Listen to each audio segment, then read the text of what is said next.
Frustrated with the home buying process here in northern New Jersey. I get it. I hear you. It is very challenging right now for buyers. There's just not enough inventory, and there are so many buyers out there that are desperately looking for homes.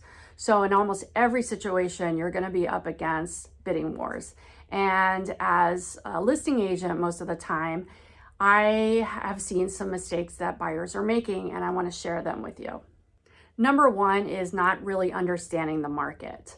When I work with buyers, I make sure that they see the comps that support the asking price of a property. However, these days that should be considered the starting point because homes are going well over the asking price. So understanding what the comps are and knowing that you'll probably have to go much higher than the asking price, you might want to consider changing your price range. For instance, if your max is $800,000, you might want to look at homes between $600,000 and $750,000. This will give you some flexibility if you're in a bidding war to be competitive.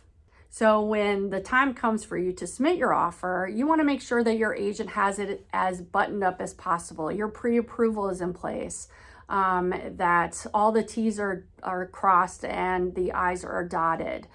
When I'm working with buyers, I always make sure that I include a summary of my buyer's financial strengths. Maybe I'll include the jobs that they're in, their ties to the community. I might even have their lender call the listing agent just so that they can get some type of comfort level that my buyers are going to get to the closing table with no snags whatsoever.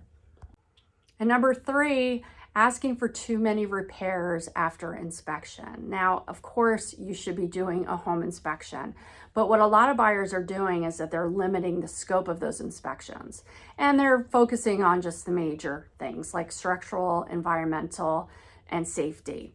But I'm seeing a lot of buyers, more often than not, just limiting it to structural and environmental, and that covers things like cracks in the foundation or radon or asbestos or like the really important issues that might come up in a house.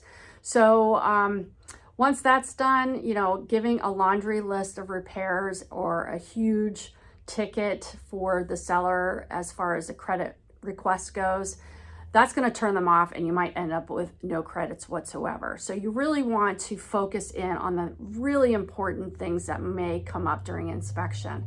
And because if it is major, it's going to have to be disclosed if this deal falls through.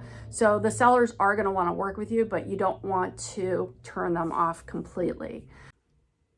So these are just a few mistakes that I've been seeing as a listing agent, and hopefully these tips are helpful to you. But if you have any questions, please reach out.